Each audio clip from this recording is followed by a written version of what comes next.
A partir de agora, venha aprender a cumprir o ID.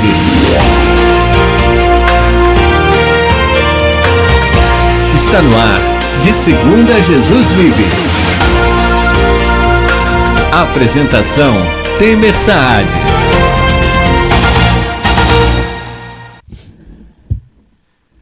Fala, meus amigos! Tudo certo ou não? Você já agradeceu hoje? Já agradeceu hoje, pastor? Já agradeci a Deus, já. Já agradeceu?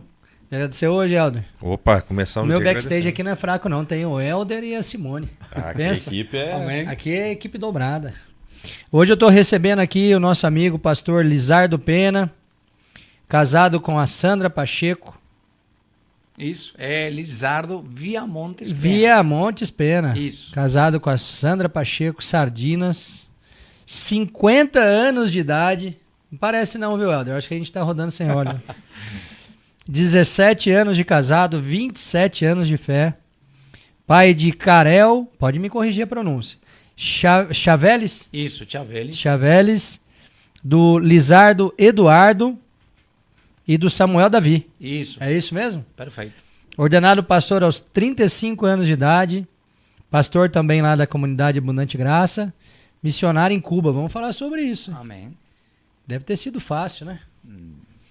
Pastor, eu queria começar o nosso bate-papo aqui, como eu começo com todos os convidados, entender como foi o seu encontro com Jesus. Voltar lá ao princípio de tudo. Então, foi uma coisa maravilhosa. Acho que para todos, né? Todos aqueles que têm um encontro com Jesus é uma coisa maravilhosa. Mas na minha experiência, eu tenho um irmão e ele começou na fé primeiro que eu. Aí ele começou a falar de Jesus. Para mim, eu rejeitava ele, né? No começo, não queria ouvir a palavra, não queria ouvir a mensagem. Aí ele fez uma aliança com Deus e falou assim: Senhor, você fez tudo o que você fez em 6 dias.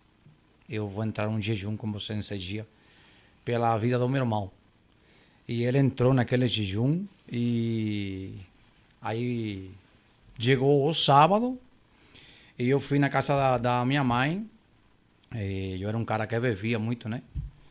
Em Cuba não tem tanta droga assim como aqui, não é tão assim, não é tão fácil achar droga, nunca mexi com essas coisas, mas o álcool sim. E eu lembro que eu cheguei na casa da minha mãe e fui para uma festa. E aí umas 10 horas da noite, eu lembro que eu falei assim para meus amigos: estou indo embora. Mas eu era dos caras que ficava até o final da festa, eu ficava até o fim aí. Aí cheguei na casa da minha mãe e comecei a chorar. E meu irmão entrou, eu lembro até hoje, assim que ele entrou na casa da minha mãe e falou assim: o que está acontecendo? Eu falei: não, estou querendo ir na igreja. Só que eu, na minha experiência, até hoje, eu acho que ele pensou que era coisa de pessoa bêbada, né? Só que aí eu falei para ele: quando você tem culto? Ele falou: amanhã, domingo. Falei: você pode chamar a gente? Ele falou: eu chamo sim. Enfim, aí quando eu acordei no domingo, já ele tinha ido para a igreja. Mas mesmo assim eu fui na igreja. Esse domingo era um dia dos pais em Cuba, eu lembro. E abri meu coração para Jesus, já há uns 27 anos já, até hoje. Maravilha. E foi uma experiência maravilhosa. Eu agradeço a Deus, né, pela vida do meu irmão. Sim. Porque ele foi usado, né? Foi usado, uma ferramenta. Foi a ferramenta que Deus usou para trazer minha vida até os pés de Jesus. E aí, daquele encontro inicial com Jesus, que foi arrebatador, né? Como geralmente é. Todo mundo que vai testemunhar a fé em Jesus, testemunha que houve um dia. Amém. Né, um dia que marca a vida da gente. A palavra, né, fez sentido. E desse início, né, dessa conversão, dessa forma assim tão avassaladora, para ser ordenado como pastor, como que foi esse processo? Então, aí eu morava no interior. Meu pai e meu irmão moravam em uma cidade, como se fosse, por exemplo, São Paulo, que era a capital, e eu morava no interior, bem assim, vamos falar assim, como se fosse a roça. Aí eu voltei para minha casa e eu trabalhava na fazenda do governo, tirando leite da vaca, né? E aí eu ia sair no dia da fazenda e saí de bicicleta e estava vindo um cara em bicicleta também, que era missionário na minha cidade. Eu nem conhecia, né? Que não era estava em outra vida, não conhecia nem que tinha igreja ali. Aí ele fez um convite para gente, de ir no culto, que tinha culto na noite. Aí eu falei assim: eu aceitei a Jesus ontem e fui. E aí comecei meus primeiros passos na caminhada com Jesus na igreja Assembleia de Deus, em Cuba. Aí depois, ele era missionário, aí fui na igreja principal, conheci o pastor da igreja principal. E aí fui dando meus primeiros passos e uns 4 anos depois, eu acho que uns 4 anos, mais ou menos 3 anos, já comecei no campo missionário. Fazer missões, e pregar na outra cidade. Aí como evangelista. Como evangelista. Aí comecei a minha caminhada. Aí depois, uns 5 anos, mudei para como se fosse a capital. E aí comecei a assistir uma igreja metodista. Aí foi onde eu fui ordenado como pastor. Já aí comecei a fazer um trabalho bem, vamos falar assim, bem enorme, grande no que foi o evangelismo. E eu fazia evangelismo em 4 estados de Cuba. E aí fui conhecendo várias pessoas, fui tendo experiência com Deus e foram coisas que foram marcando minha vida, assim, na minha caminhada, até que o Senhor chamou no pastorado e aí saímos então a trabalhar já como pastor de igreja, na igreja metodista em Cuba. E ali começou a obra ministerial. Aí começou a obra ministerial. E agora você está morando no Brasil. E agora estou aqui no Brasil, na igreja Ministério Abundante Graça. E estamos aí servindo ao Senhor aí. E como que foi de lá para cá? Porque você teve esse despertar para as coisas de Deus numa primeira igreja, depois mudou para a igreja metodista, foi ordenado pastor. Isso. E como que foi esse dia a dia como pastor lá? Tomava conta de uma igreja local ou não? Tomava conta de uma igreja local. E depois disso a gente mudou para outra cidade também, que foi onde a gente morou uns 10 anos. Trabalhando em um ministério que o nome é Cristo Centro, que é um ministério novo em Cuba também. A gente começou a trabalhar com eles, apoiar. A gente mudou da igreja, da cidade e vamos falar assim, não sei se dá para entender. A gente entregou a igreja metodista no ministério e começou a trabalhar naquele outro ministério em outra cidade. E dessa cidade onde a gente saiu para o Brasil. Que não sei se vocês ou alguém que estivesse ouvindo a nós aqui agora nesse bate-papo aqui conhece da história do nosso país e essas coisas assim. A Cuba está tudo bem, né? Então, dá para falar um pouquinho? Opa, fica à vontade. Então, não sei. Eu acho que é bom, pastor, até para um alerta, porque essa ideia do socialismo a gente sabe que é uma ideia do diabo, né? Amém, amém. E as pessoas, especialmente os jovens que podem estar nos assistindo, são muito iludidos pela ideia da esquerda. Essa ideologia que é uma ideologia de destruição, né? Amém. Onde as pessoas são totalmente dependentes do Estado, onde o Estado regula todas as coisas. E agora nós fomos brindados pelo governo do PT, Helder, com a regulação das redes sociais. Né? Foi aprovado lá pelo puxadinho do PT. No judiciário. PT, né? STF, né? Então. E agora a gente, se nada mudar, estamos caminhando a passos largos para realmente um monopólio, né? Amém. Das ideias de esquerda. Então, é bom que fica de alerta. Amém. Então, como você falou, nossa experiência, porque, por exemplo, o brasileiro ele pode ter estudado o que é o socialismo, mas eu vivenciei, né? Eu tenho aqui quase 3 anos, e que eu vivenciei 47 anos o que é o comunismo. E eu estava falando com o irmão Helder, que a primeira coisa que faz o socialismo, o comunismo, no caso, é tirar a ideia da mente das pessoas de que Deus é real. Ou seja, o primeiro passo que eles fazem é, tipo assim, Deus não existe. E sua dependência não vai ser de Deus, senão do governo. E eu sempre gosto, por assim, colocar um exemplo. É como quando a gente tem um cachorrinho. E vamos supor que você não tem um cachorrinho no seu quintal. Você vai ter seu cachorrinho, uma gaiola. Aí quando você volta do serviço, você vai dar a ração para ele. Só que esse cachorrinho, ele não conhece o que é a liberdade.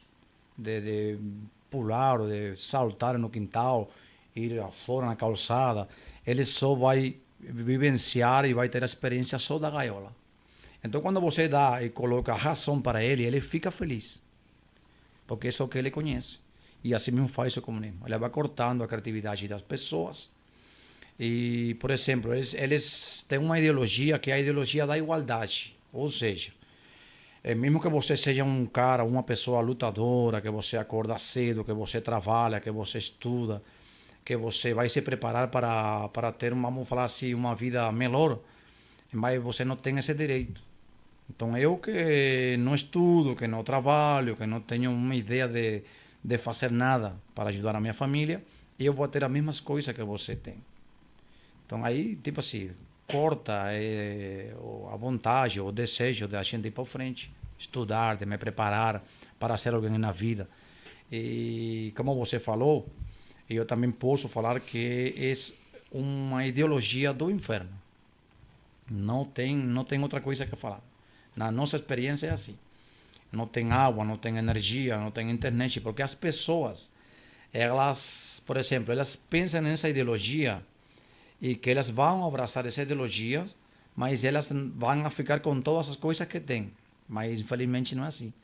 Porque, por exemplo, se eu tivesse vivenciado no comunismo a internet, a comida, a energia na minha casa, um chuveiro com uma aguinha quentinha para tomar banho, beleza. Só que o comunismo não tem nada disso. Ou seja, ter um par de sapato em Cuba é um privilégio. Ter uma bicicleta, só uma bicicleta, com os pneus novos, é um milagre. E, como estávamos falando aqui no início, em Cuba você compra um pão e o primeiro que você faz é agradecer a Deus, porque ter um pão em Cuba é um milagre.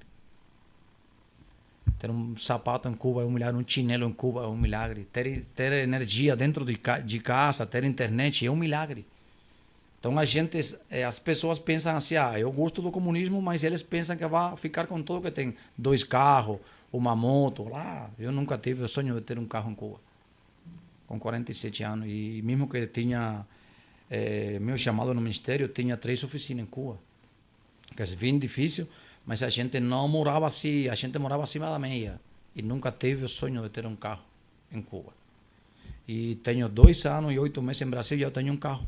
O grande problema do socialismo, na minha visão, é que ele prega uma igualdade na miséria. Exatamente. Né? Exatamente. Ele não prega uma igualdade numa condição boa. Boa, não. E guardadas as devidas proporções, o que esse governo de agora no país está fazendo, no Brasil, é manter pessoas na miséria com Bolsa Família. Exatamente. A gente que está com atividade empresarial e a gente conversa com outros empresários, nós temos muita dificuldade de preencher vagas até R$2.000. Por uma razão simples. O governo fica com grande parte do salário, né, dessa pessoa que ganharia R$2.000, através de todas as questões previdenciárias que ele desconta do salário da pessoa. E quando essa pessoa faz uma conta, ela prefere ganhar R$1.200 do governo do que ganhar ali R$1.700, R$1.600 tendo que trabalhar. Porque ela entende que se ela se mantiver no Bolsa Família, ela não tem risco de perder aquela remuneração a vida toda.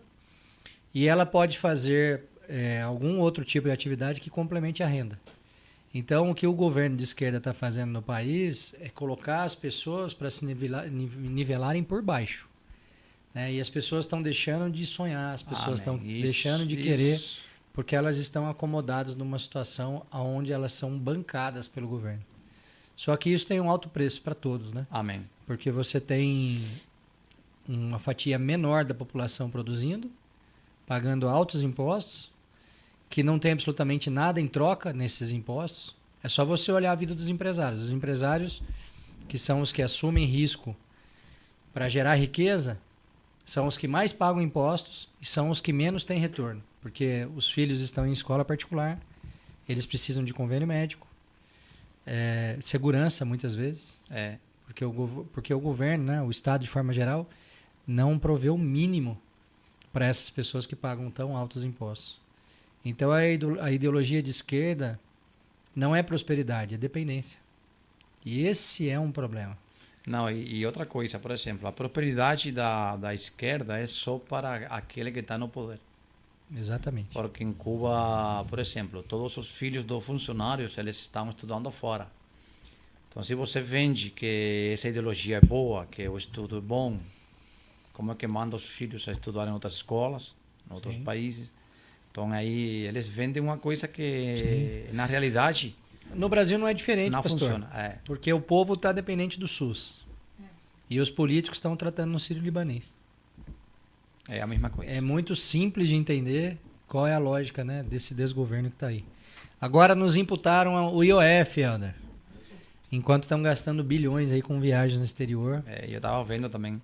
Né? Milhões de Ficando reais. em hotéis caríssimos. Bom, mas pra gente não perder o dia, porque se a gente começar a falar de política aqui, a gente perde o dia. Eu queria que você falasse um pouquinho sobre esse papel como missionário. Porque missões se tornou talvez um dos assuntos mais comentados nos últimos Sim. tempos. Mas, infelizmente, tem muitos líderes de ministérios grandes que estão sendo chamados para missões, mas em Orlando. Sim. Não onde precisa, né? É. Fala um pouquinho sobre isso para nós. Então, para falar de missões, a gente tem que falar de o chamado que Deus fez para Abraão. Né? A gente tem que sair da sua terra e como você falou, a gente quer fazer missões, mas sentado em casa, falar assim com ar-condicionado, mas quando a gente olha para a Bíblia fala que Jesus ia em todas as cidades, fosse que fosse, pregando, sarando as pessoas, entrava com libertação, com cura. E uma das coisas que chama a minha atenção é que Jesus não somente olhava para a situação espiritual, ele também atendia as partes sociais das pessoas. Ele alimentava as pessoas, ele tinha aquela preocupação com a fome real das pessoas. E uma das coisas que eu gosto da nossa igreja, onde a gente está aqui agora em Brasil, nós temos a oportunidade de ajudar uma igreja em Cuba. Estamos ajudando uma igreja em Cuba. Todos os meses a gente está enviando um dinheiro para eles. E que tipo assim, para que faça uma ideia, o dinheiro que a gente está enviando para esse pastor em Cuba, uma mensalidade, vai ser uns 4 meses do pagamento dele. Que o pagamento de um pastor em Cuba é 5.000 pesos cubanos, que vai dar aqui em Brasil uns R$65. Esse é o pagamento dele. Chegou com esse pagamento, ele compra 1 litro de óleo, compra um pouquinho de arroz, um café e acabou. Ele não consegue comprar mais que isso. Então a gente está ajudando e isso é parte também de missões. Ou seja, a gente acha que às vezes missões só é pregar e fazer o chamado às pessoas que venham a Jesus Cristo. Esse é o principal. Mas também a gente tem que olhar para essas necessidades que as pessoas têm de fome e outras coisas assim que eu acho que é bem interessante. Esse fato que o senhor colocou aí, a gente pode puxar ali para Marcos 12:31, que diz assim: o segundo, semelhante a este, amarás o teu próximo como a ti mesmo. Não há outro mandamento maior do que este. Amém. Né? Amém. E quando a gente pensa nesse versículo, a gente pensa sempre na questão de como é possível amar se a pessoa está precisando de recurso financeiro. E a gente fala, não, a gente vai orar. Tá certo. Eu acho que você tem que Não orar faz sentido, mesmo, mas você não pode deixar de chegar junto ali com a necessidade que ele precisa, né?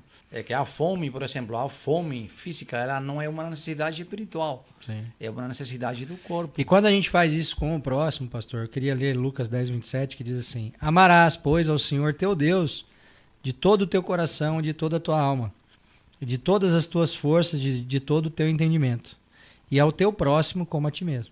Então a forma de amar a Deus é amar o seu próximo. Amém. Né? Amém. As pessoas estão espiritualizando muitas coisas, mas a grande verdade é que nós precisamos de ações práticas. Amém. Né?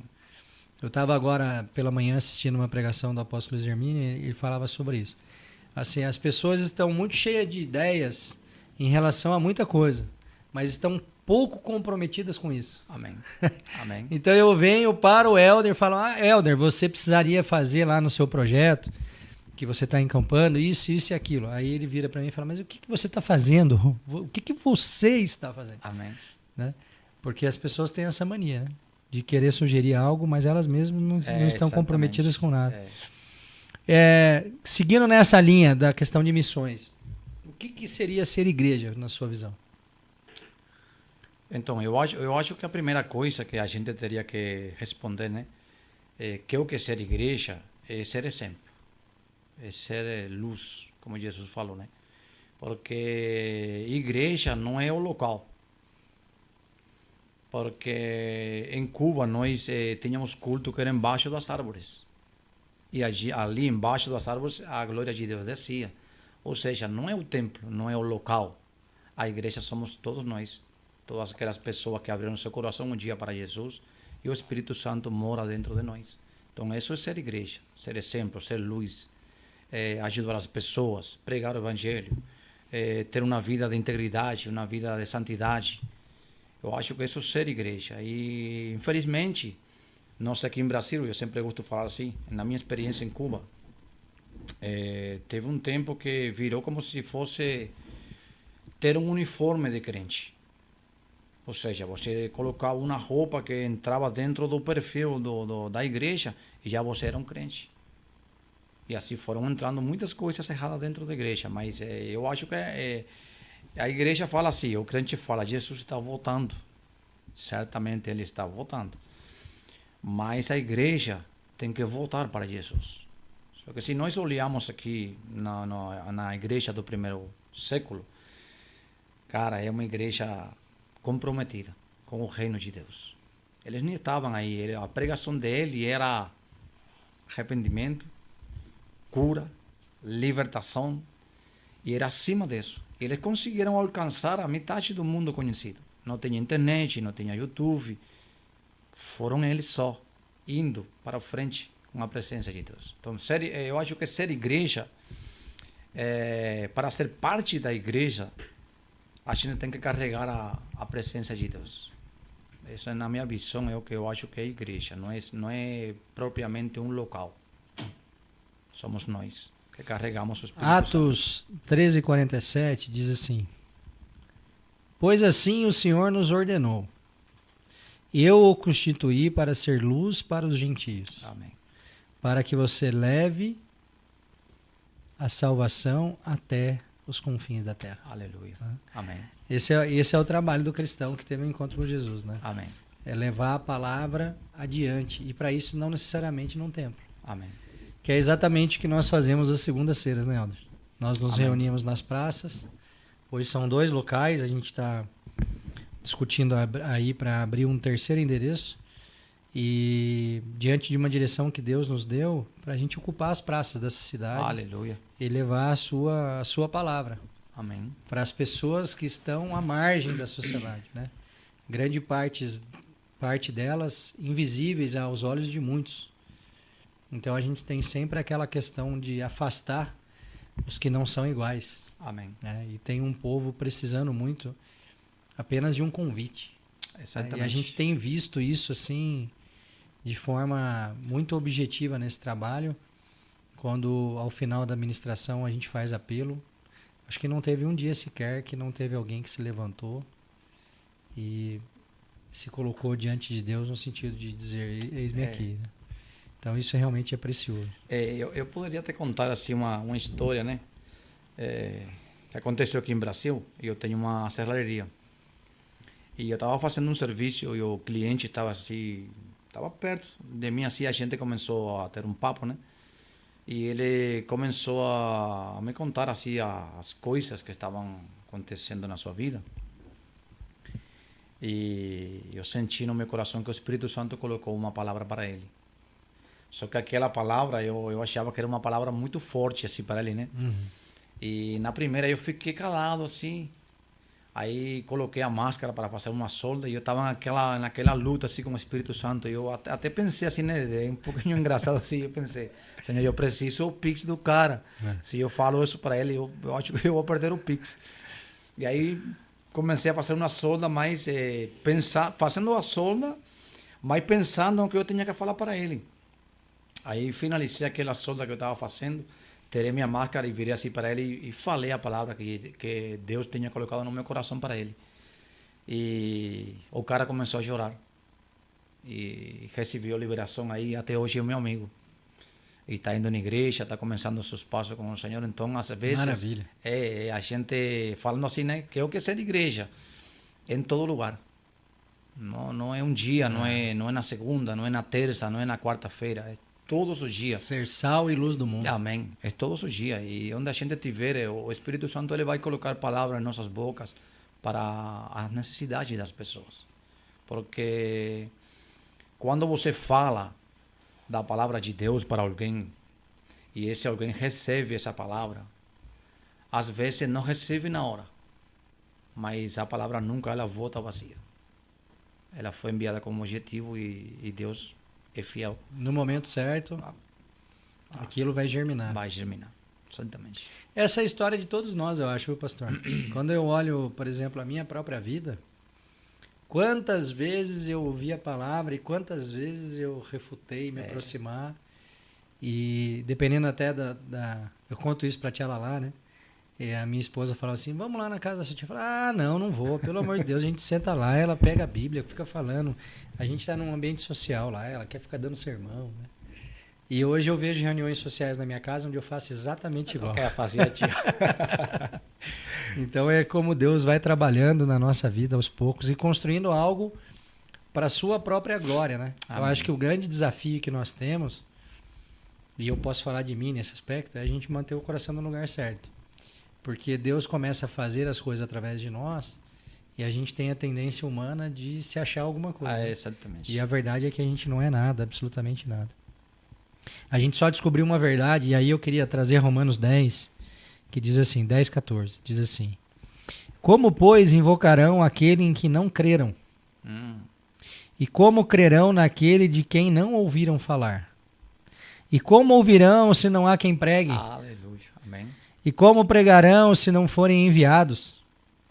Como está escrito, quão formosos os pés dos que anunciam coisas boas. Aleluia. Ou coisas novas.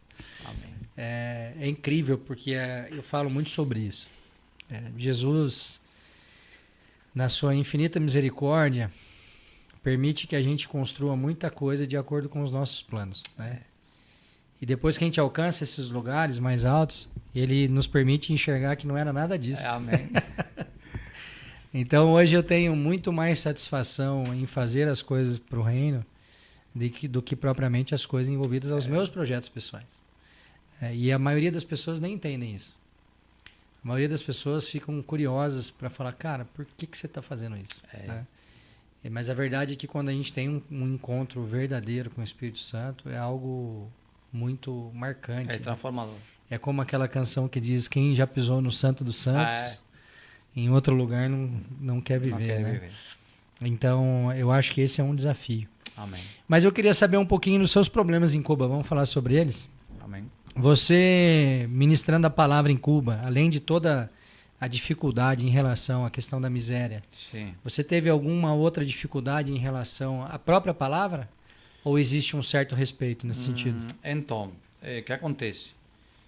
Quem conhece essa ideologia, eles geralmente eles não fazem nada abertamente.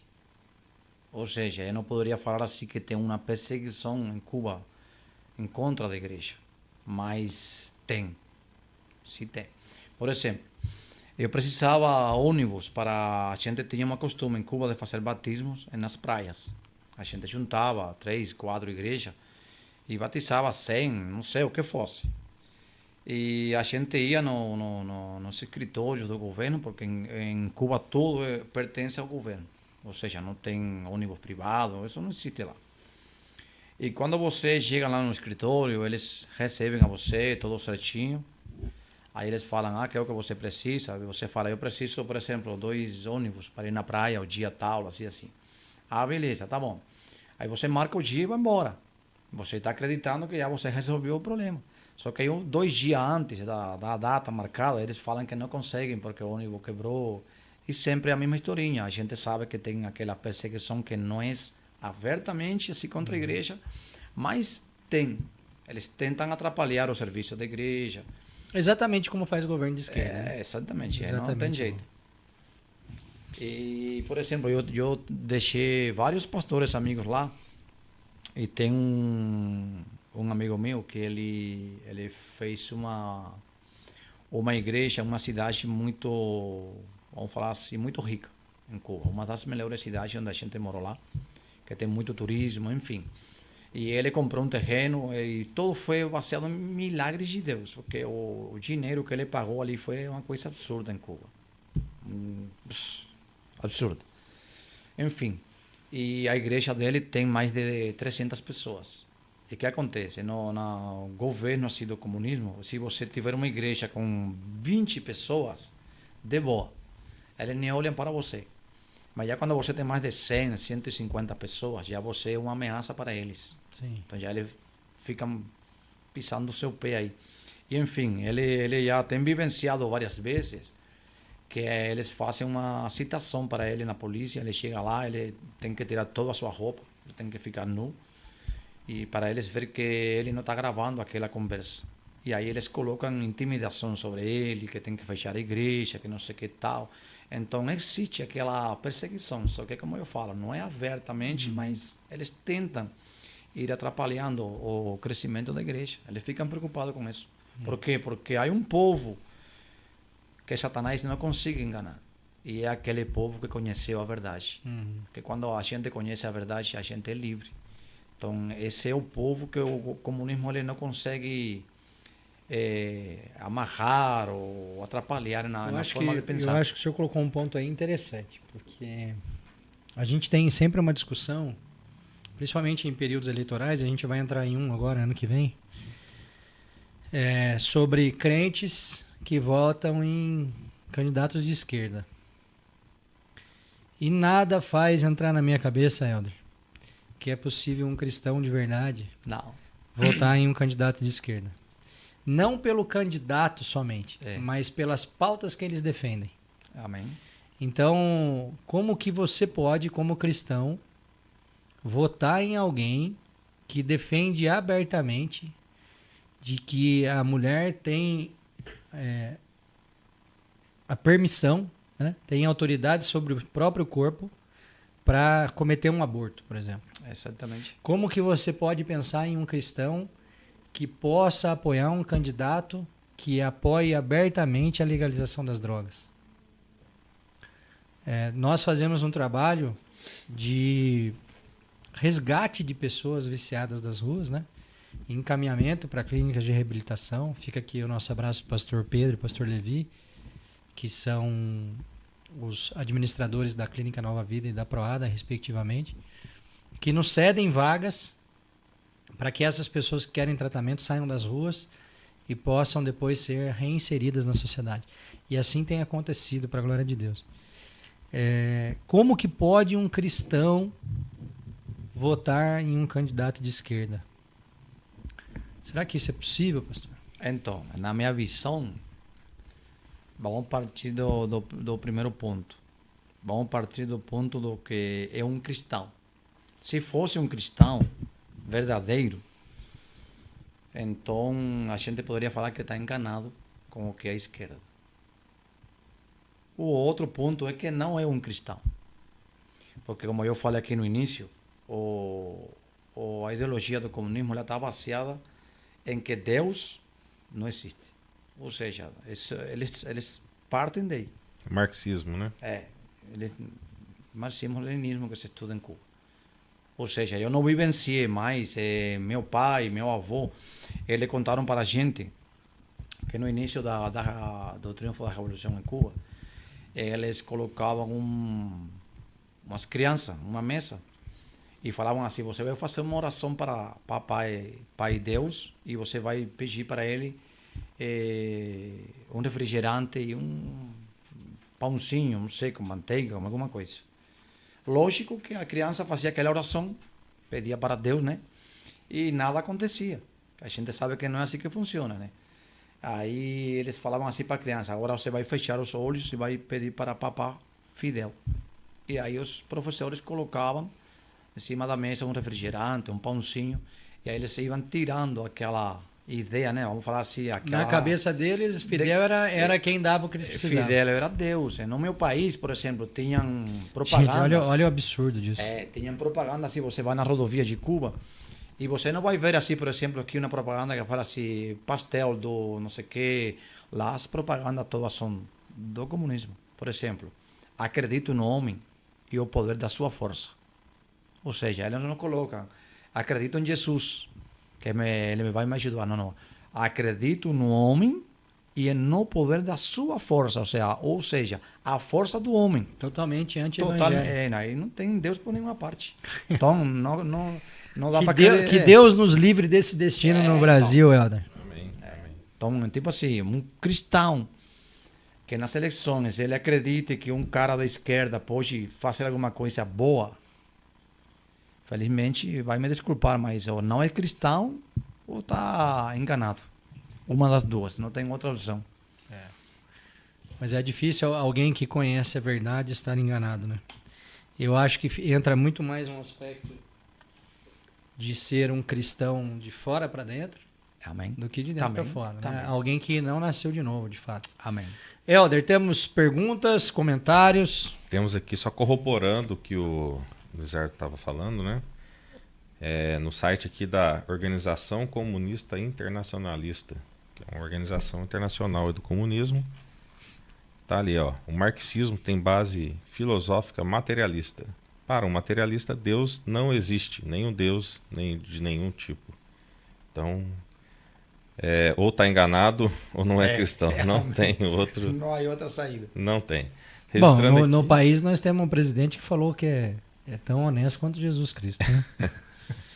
Registrando aqui o El, a Andresa, o Davi, o André, a presença aqui de muitas pessoas mandando um abraço para você. Pessoal lá de Cuba também, né? Amém, obrigado. E o Rafael perguntou para você aqui, Rafael que é do nosso ministério, o El, como que é o evangelho hoje em Cuba, se você mantém contato com as pessoas, se existem igrejas, se pode falar de Jesus, você já falou um pouquinho sobre isso, e se com o alívio das sanções melhorou um pouco a vida dos cubanos. Então, em Cuba tem igrejas, elas funcionam, né, normalmente, só que como eu falei, tudo é bem difícil, muito difícil, sem energia, sem alimento, sem roupa, sem ter água, mas na nossa experiência, a gente tem que, antes de sair daqui, falar assim, eu até falei com o Helder, que nos momentos de crise a gente assegura a mão de Deus com mais força, né? E graças a Deus a gente mantém contato com várias igrejas em Cuba. Falei também que nossa igreja estava ajudando uma igreja, um pastor em Cuba, que a gente, ou seja, a igreja fez um poço para ele também lá. E nós pessoalmente estamos ajudando outra igreja em Cuba.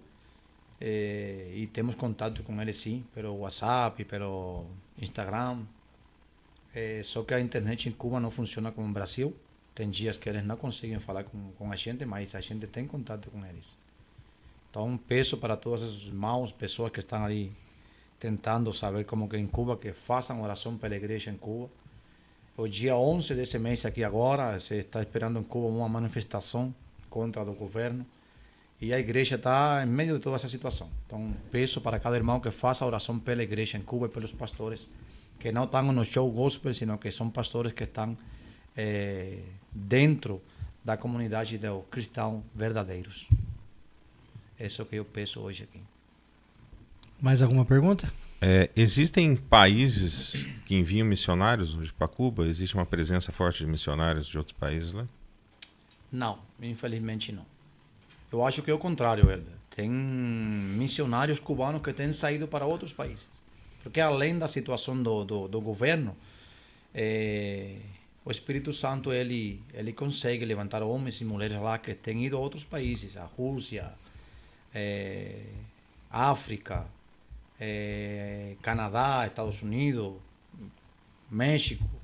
Mas temos também amigos mexicanos, pastores mexicanos, que agora, uns 3 dias, eles estão indo até Cuba e eles levam remédio, levam dinheiro, roupa e ajudam duas ou várias igrejas lá em Cuba. Eles fazem viagem missionária até Cuba, mas eles voltam para seu país de novo. Ou seja, assim, missionário ficando lá, não existe. Nunca vi assim, essa experiência lá. Nós tivemos aqui um tempo atrás o pastor Pedro, da clínica de recuperação ali, que acolhe várias pessoas do segundo, membro do nosso ministério também. E ele teve uma situação, e eu estou colocando isso aqui porque ele falou no podcast, né? Que ele ficou algumas horas, né, Temer? Algumas horas Preso. Segundo as autoridades, para averiguação, né? Averiguação. Justamente num certo tipo de coação, né? Pela atuação missionária que naquela época ele estava fazendo, isso já tem vários anos. Como que é essa atuação? Você falou que não existe a perseguição é velada. Ele falou que ele sofreu algum tipo de tortura psicológica, não física, mas psicológica, no sentido dele assumir como espião, para aí sim receber uma pena que não era dele, evidentemente ele não era espião, ele só estava lá pregando o evangelho. Mas essa pressão psicológica para você abandonar o evangelho e aí sim virar ateísta, ou no caso você me falou que tem também algumas, o voodoo, né? Sim. Que também é praticado inclusive pelos membros do governo, né? Como é que é isso lá? Então, eu poderia falar assim, em Cuba a pressão psicológica assim, é muito forte. Muito, muito, muito. Por quê? Porque você não tem ninguém lá que vai defender você. Ou seja, se você entrar em Cuba agora, hoje, assim, você chega lá e fala assim, eu estou aqui para pregar o evangelho. Aí a própria polícia pode pensar de você o que eles quisessem pensar. O cara está aqui, vai colocar uma bomba aqui, não sei o que tal. E ele fala assim, você entrou aqui só para pôr uma bomba aqui no seu país e você está preso. Você não tem como se defender nem falar nada, porque tudo lá responde ao governo. Ou seja, não tem um escritório, não tem um lugar onde você possa ir lá e falar assim, eu fui abusado aqui, eu fui assim, falaram assim, não sei o quê. Isso não existe em Cuba. A lei lá é feita de um dia para outro, felizmente. O cara fala assim hoje, amanhã tem que sair para a rua descalço. Falou na noite e na manhã já a lei está funcionando. Então lá funciona assim. Esse golpe, assim, esse pastor que eu falei que eles vão na sua casa e falam assim, amanhã você tem que ir lá na polícia. O cara chegou lá e aí fala assim, tem que tirar sua roupa. O cara fica nu aí em frente deles. Aí eles começam a intimidar ele. Tiram água da casa dele, 3 meses sem água na sua casa. Por quê? Porque a igreja está crescendo. Então lá é assim, a pressão lá é muito, muito forte. Pastor, para a gente sair um pouco desse aspecto político que é tão desagradável, e a gente infelizmente vê o nosso país, né? Se nada mudar, a gente está caminhando para o mesmo lado. Porque à medida que você tem o aparelhamento do executivo e do judiciário, o judiciário servindo o executivo, fica muito difícil, né? Você vai recorrer a quem? Se a lei está sendo deixada de lado a todo momento. Em todas as questões, nós vemos a lei sendo deixada de lado.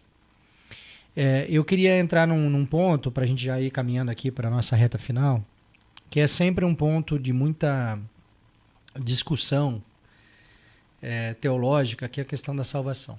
Sim. A gente vê muitas igrejas pregando muito sobre a graça de Jesus, esse favor imerecido que todos nós usufruímos, dando a entender que a pessoa que teve acesso à salvação não precisa mudar de vida. Eu queria que o senhor falasse um pouquinho sobre isso. O senhor acredita que a pessoa, uma vez salva, não há o que ela possa fazer para ela perder a salvação? Então, esse tema teológico é mundial. Isso não é Brasil, eu acho que é no mundo, né? Mas o próprio apóstolo Paulo fala assim, que a gente tem que proteger ou cuidar a salvação, né, com tremor. E a salvação é pela graça. Mas como eu poderia falar que eu amo alguém? Por exemplo, eu estou casado e eu poderia falar assim para minha esposa, eu te amo. Mas como que eu poderia mostrar para ela esse amor? Se eu fico com outras mulheres, ou se eu maltrato ela, se eu não protejo ela. Então Jesus vai falar assim, que quem me ama, ele obedece e guarda meus mandamentos. Então eu não posso falar que eu amo a Jesus, que eu sou salvo, e eu vou ter uma vida no meu jeito, sem obedecer a palavra de Deus. Então não existe isso. Eu acredito que não, que uma vez que as pessoas conhecem Jesus Cristo, entra nesse mundo maravilhoso da salvação, o próprio Espírito Santo, porque, tipo assim, nossa fé não é baseada no conhecimento só. Nossa fé é uma fé baseada na experiência com um Deus vivo. E logo que a gente deixa entrar Jesus no coração, o Espírito Santo, próprio trabalho feito pelo Espírito Santo, ele muda e transforma o coração da gente. A coisa que eu fazia no passado, eu não consigo fazer mais. Eu gosto de explicar esse ponto que o senhor está falando com a palavra conversão. Porque a gente ouve muito dizer assim, a pessoa se converteu. Bom, conversão pressupõe que eu estava indo nessa direção, e aí eu tive um encontro com Jesus e agora eu estou indo em outra direção. Em outra direção. Se eu me digo convertido, mas eu estou indo na mesma direção de antes, tem algo de errado. Algo errado. E esse algo errado não é a palavra e não é Jesus. Somos nós. Exatamente. Somos nós. Porque ser salvo é ser uma pessoa transformada pelo poder do Espírito Santo. As pessoas não se convencem muito desse aspecto quando você usa exemplos mais tranquilos, entre aspas. Então, por exemplo, você diz assim, a pessoa é muito irritada, a pessoa não tem tolerância, ela tem uma ira muito grande. E aí ela encontrou com Jesus e ela ainda está irada, mas ela está diminuindo pouco a pouco a sua ira. Isso parece tranquilo. Mas quando você pega um exemplo, por exemplo, de um pedófilo, e você fala assim, olha, o pedófilo ele teve um encontro com Jesus e ele ainda abusa de criança, mas agora ele está abusando menos. Aí as pessoas falam, não, mas não pode. E aí a pergunta que fica é, por que o cara irado pode e o cara pedófilo não pode? Né? Para mim, ambos, independentemente do pecado, não tiveram de fato um encontro com Jesus. Amém. Né? Porque o encontro com Jesus, ele pressupõe, além do arrependimento, uma mudança do curso natural da vida. Né? Eu estava indo para lá, tive um encontro com Jesus, me converti e agora estou indo para o outro lado. Se eu não mudei a direção das coisas na minha vida, significa que de fato eu não tive um encontro com ele. Amém. E é o que eu falei. Porque, por exemplo, não é só ter o conhecimento. É que o Espírito Santo que faz essa obra em nós. É o Espírito Santo que ele vai entrar em nosso coração. Na hora que você aceitou Jesus, que você deixou entrar Jesus no nosso coração, o Espírito Santo entrou dentro de nós e é ele que vai fazendo essa mudança, é ele que faz essa transformação. E eu bebia muito álcool, eu nunca pensei em deixar de beber álcool, eu aceitei Jesus, deixei entrar Jesus na minha vida. Um domingo, na parte da manhã, na segunda-feira eu voltei para a minha casa, todos os meus amigos eram bêbados, aí eles chegaram na minha casa 10 horas da noite, e eu deixei que eles entrarem na minha casa, só que eu nunca mais bebi álcool. E ninguém falou, não tinha tempo de um pastor falar assim, já você tem que mudar agora, você... Foi o Espírito Santo que tirou da minha vida. Sim. E nunca mais precisei de E álcool, por isso nada. que a gente fala sobre o milagre, né, do encontro com Jesus. Amém. O milagre desse nascer de novo. Porque isso de fato é um milagre. É aquele dia que Marcou na marcou. E eu não acredito, eu particularmente, é óbvio que eu acredito que existe uma progressão de obediência. Amém. Eu acho que todos nós aqui passamos por isso. Né? Cada dia que você se posiciona em obediência, parece que Deus vai pedindo mais um pouco e mais um pouco. Amém. E você vai mergulhando em águas mais profundas.